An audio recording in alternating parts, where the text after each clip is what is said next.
Hello, we're going to go over Chapter 6, and the Chapter 6 is about childhood illnesses, identification, and management.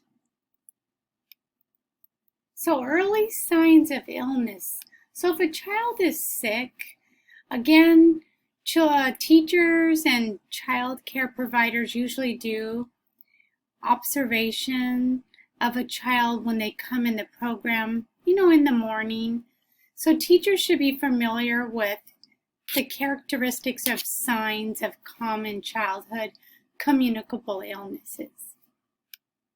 So recognizing the early signs provides an effective method for limiting the spread of communicable illness to other children and adults. So again, we did read about common colds and the early signs of this. So what are the early signs? There's airborne transmitted illness. So what signs do these illnesses present, and how can the illness be controlled? Let's see. So in table 6-1, some common illnesses may include chickenpox. Although children are immunized against chickenpox, it still could have an outbreak. So again, that still is happening. And what are the signs of that? The common cold, we do see, of course, number one thing you usually see with kids is, they have a cough, runny nose, their eyes are watery, they don't seem themselves. They could also not want to eat or not participate or tired. So these are just some of the warning signs of the cold. Also, fifth disease is another communicable illness. Influenza, the flu, measles, and meningitis. Again, here's some more airborne transmitted illnesses. And of all these illnesses, again, there does come warning signs. So a lot of kids also may have a rash, sore throat, a cough. The blood-borne transmitted illnesses, what are these warning signs for these? And the common ones for blood-borne are human immunodeficiency virus, which, we don't read too much about, young children having this. So you usually would, know about this from the parents. And also hepatitis B, we don't come too much contact with that as well, but it is the blood-borne transmitted illness. And what signs do each of these illnesses present, and how can the illness be controlled?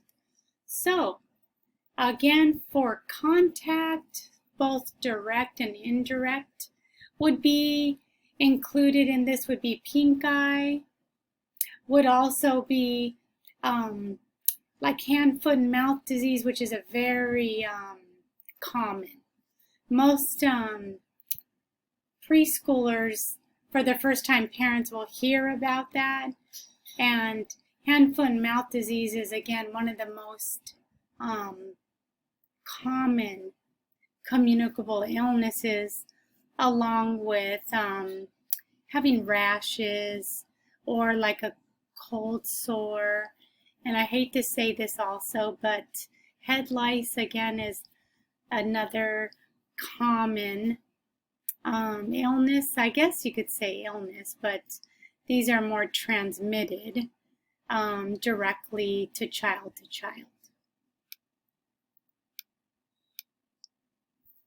So again, common illness may include ringworm and Rocky Mountain spotted fever, which we usually don't have here in California, but definitely could happen. Scabies, tetanus. So if you haven't heard of some of these illnesses, be sure to read Chapter 6 for some more information, and Table 6-1 will show you this. Again, here's some more fecal oral transmitted, and these communicable illnesses that are transferred this way usually are, diaper changing or children getting into their diaper,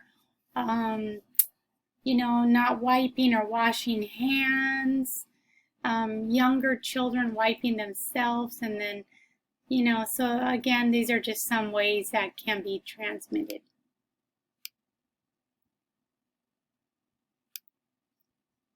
And diarrhea is another very serious illness that you want to make sure to catch that. Children really need to stay very hydrated if they have this. And it could be a serious condition in infants and toddlers, especially if it is excessive or prolonged. And why is that? What signs are important to observe, and what action should a teacher take? So if a child does have diarrhea, make sure to call the parents and let them know. They do need to stay hydrated, and some warning signs about that. And earaches. Earaches is another common illness that children have, and especially they say in boys younger than 3 or 4. And it does actually decrease with age. So earaches are often associated with allergies, colds, feeding position of infants, and or foreign objects in the ear. So otitis media, what is that? What are the signs of an ear infection? Again, it's explained in Chapter 6. And what are the warning signs? So a lot of times children will tug on their ear. They'll have a fever, even the redness of the ear. So again, read a little bit more on that. Lyme's disease. It's a tick-borne infection that is becoming increasingly more common in the United States and Canada. We don't have it as much here in California. Seems to be a little bit more in the South because of ticks. And then prevention is the best method of defense. So wearing protective clothing, having, insecticide repellent spray. And also I just learned that we have here in California is the mosquitoes. So really trying to control that too. And of course, mosquito bites can turn into rashes and other things. So consider this. Why might some families knowingly bring an ill child to school? What do you think? So sometimes families bring an ill child to school for what reasons? What do you think? Maybe they can't miss work, right? Or they just think maybe the child has more allergies, it's not really a cold, or they've had this for a prolonged time, so they're going to bring the kids to school. How would you handle this situation as a teacher, especially if it was a recurring problem? So think about how would you as a teacher handle this situation, knowing that the child is sick. You do have an obligation to the other children as well. So the best way as a teacher is to have a parent handbook at the site, at the school site, that specifically lays out the illness protocol. So what happens if a child's ill? What's going to take place? And I always like to have my parents sign that they received the handbook and read the information. This will help teachers to really say, well, it's stated in the handbook we cannot accept your child. They're sick, have a fever, or whatever the case may be. So again, a lot of times having a parent handbook helps immensely with the situation. And then there is sudden infant death syndrome, which is SIDS, and we're going to talk a little bit more about this in the module. But approximately 2,200 infants die each year from SIDS. And again, it's a sudden infant death. So SIDS is a leading cause of death among infants between 1 and 12 months of age. Male infants are at a higher risk, 61%, for developing SIDS. I have a video in the module that if you take time to watch that, it really goes into about SIDS and the best way to prevent it. Also, SIDS cause has not been identified. So specifically, it has not been identified. But certain factors are known to increase the risk.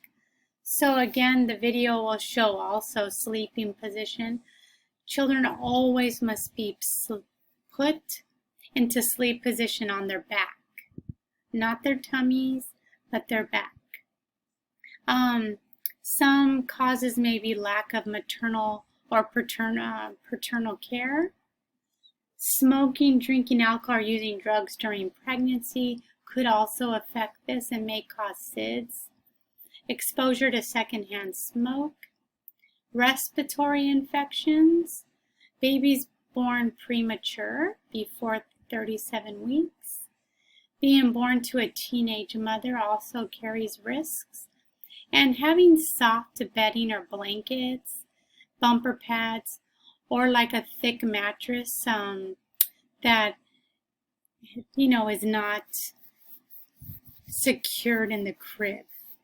So you don't want to have blankets or bedding or even toys in the baby's crib. So measures to prevent it is Back to Sleep campaign. So just as the picture shows, make sure the baby is placed in a crib with no blankets, and the baby's dressed warm and laid on their back. Okay? They also have little sleepers that babies go in. They're kind of like blankets, but they zip up so the baby can't get tangled in it. It can't get around their face. Mothers are urged to get prenatal care, avoid harmful substances during pregnancy, and of course, breastfeeding offers infants the most protection. Well, some protection. Soft bedding, again, must be removed from the baby's bed to prevent suffocation. And avoid dressing the infants too warmly. So however you feel wearing the clothes you do, and maybe adding one layer is more than enough. A lot of people add just too many layers. And that's the end for Chapter 6.